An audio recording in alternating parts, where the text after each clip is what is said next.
The PC versions of GTA offer many possibilities. Not only do they have very sharp and quality textures, but we can also tweak with the graphics however we like by using modifications. Still, it turns out that in some aspects, and paradoxically, also or even mainly in the graphical aspects, the console versions of GTA are the best anyway. The comparison between the GTA on PC and on Xbox 360 showed it very well. It's also an interesting case with GTA San Andreas and GTA Vice City.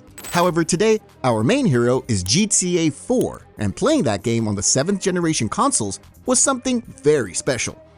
By comparing the PC version with the console one can spot a difference in clothing. To be more precise, it's basically to do with the suits, which Nico can purchase at Perseus.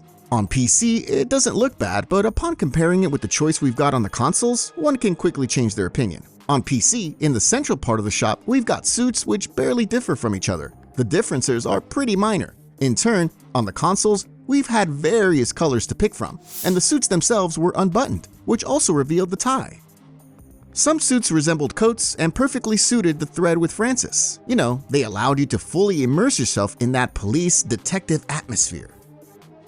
And then we had those sweaters, which Nico wore under some suits. You know, the type like the Alderney Mafia wore, or our Irish friends at the bank robbery. Repping such a suit while working for Pegorino? Top-notch immersion boost. I'd even go as far as to say that those console suits don't only fit the DNA of the Perseus brand, but also emphasize their premium style. In those coats, Nico really looks stylish. As the youth say these days, one might even say that Nico be drippin'. Sorry about that. I'd better not leave my old-fashioned zone. The range of choice in case of the footwear also underwent changes. In Perseus, on PC, we've got classic suit-fitting wingtips, while on the consoles, all those shoes look wonderful. Well, maybe only those white ones don't convince me. That one's a little too much, although to give someone a proper kick in the ass with such a stomper, they'd have to replace their sphincters after that, for sure. The PC version also has various little flaws. There's lots of bugs on it, such as flickering textures or distorted car reflections. The consoles do not have those issues. You can see comparisons of stuff like that on the screen.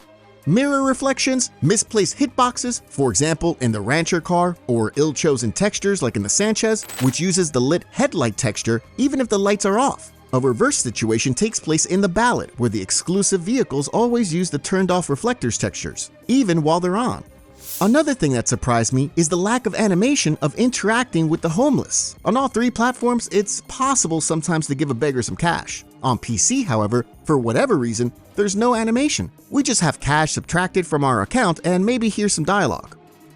On PS3 and Xbox 360, it looked miles better. Nico physically dropped $10 on the ground, after which the beggar came up to it and picked it up. Another difference, which is hard to miss and which looks poor on PC compared to Xbox 360 and PS3, are the distant lights. On PC, the city looks a little dead at night, mainly because the LOD effect of the traffic has been severely changed. On the consoles, we had a simple light corona which was meant to represent a car moving in the distance. In turn, on PC, it was technically upgraded, because now it became 4 little lights which are supposed to represent car reflectors. Unfortunately, those lights are barely visible from a distance, thus all the charm disappeared and the city at night doesn't look as good as on the consoles. The people who install and play the game are bound to be disappointed in this aspect. That's why I'll add that on PC you can install the mod called Project 2D FX. This mod is just like fresh cutlet and potatoes of your grandma, top notch. Of course, it knocks out the console versions without a problem, but today we're checking what Rockstar implemented, not modders. It's also worth adding that the distant lights turn on a bit later on PC. It happens because the PC version lacks contrast a bit, thus 8 PM or 9 PM still looks relatively bright. The same time of day on the consoles causes a shift to darker colors, so early enabling the lights fits here perfectly. Those who've watched the video on the same subject as today, only that about GTA 5, may remember that we said that the PC version was toned down in a few aspects. Here, we've got a similar case. Many visual effects are not as intense as they used to be on the consoles. A good example is the noise effect in GTA The Lost and Damned, which is less noticeable on PC. Similarly, the distortion effect at the death screen, on the consoles, it looks better. We can also count the bullet impact effect. The particles seem to be less pronounced and less intense than on PC. The firing effect deals with a similar shift. It looks much more spectacular on the consoles. As we're on the subject of particles, it would also be worth mentioning that they're broken on PC. It's best noticeable with fire. You can see certain flat cuts on the fire particles. It doesn't look good, while there was no such issue on the consoles. In any case, the pattern known from GTA 5 is repeated in GTA 4. Many effects are simply less. During nighttime on PC, you can see that certain lights are missing from buildings, which should be normally active. But it's not that they're not there, they simply render incorrectly. They only appear once we get very close to the building, while they also should be visible from afar.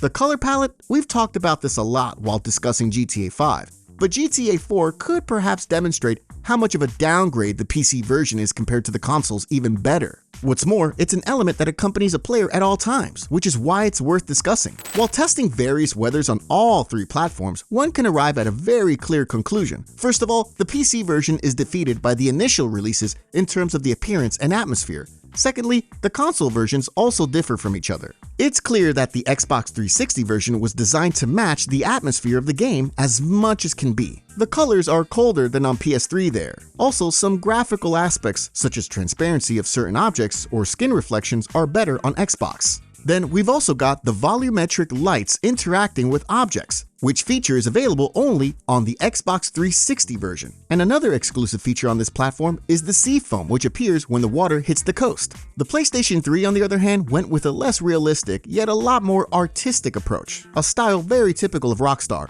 The atmosphere of GTA 4 on PS3 resembles the atmosphere of the classic trilogy on PS2 a lot more. Warmer colors, very orange sunsets, and the feeling that every element fits together. So Rockstar decided to take on a bit different artistic approach with each platform. Unfortunately, with the PC version, if we were to name the approach taken there, it would be subtlety, and that's rarely a good thing on video games. A result? A game without a soul. And that's the case with GTA 4 on PC a little bit. The image is brighter, it lacks contrast and vivid colors, and some visual effects such as fog or the light intensity were toned down. Going further, something that was also messed up in the PC port and what was recently exposed by the Fusion Fix mod is the rain. Firstly, the rain is less noticeable than on the consoles. There, if it's raining, we know it's raining. On PC, I sometimes have to stop for a second and have a closer look to see if it's raining or not. Another big issue is the raindrops appearing on the screen. Those are less noticeable on PS3 and Xbox, but that's actually very well reasoned here, since they're transparent blue, which is kind of what they should be. On PC, they are very noticeable simply because they're black. It just looks poor. I mean, I bet Yusuf Amir is happy that oil started to fall down from the sky, but I'm not sure it's such a great treat for an average Liberty City citizen, and especially not for a player. Staying on the topic of rain, another thing related to it are the water reflections on the ground while the surface is wet. Those are the best on Xbox 360 in my opinion. On PS3, I have a feeling that they were overly exaggerated. On Xbox, we've got a perfect golden medium. The reflections are not too intense and not too distorted. They're exactly how they should be for me. Another quite serious flaw is the broken bullet spread. See, it turns out that while using a computer mouse, it disappears. And I don't mean that a similar effect to CSGO appeared here. There, if we shoot with an AK, we need to know the correct mouse motion patterns to control the full auto mode. The problem in the PC version is that the spread disappeared completely. Weapons begin to be super accurate, and that's even while shooting blind from behind cover. The consoles didn't have that problem obviously because we use a controller there. And sure, if we plug in a controller on PC, the bullet spread returns. But the players who play on PC often play there because they prefer to use the keyboard and mouse, so there's no reason to discriminate them and take away such realistic effects. That'll be all for today, but we're already working on another video on that subject. We've got plenty of differences written down to show you, and if you have your own discoveries in that matter, and if you want to help us, let me know about them in the comments, and we'll include them in the next video. Thanks for today, thank you to the supporters, take care and see you soon.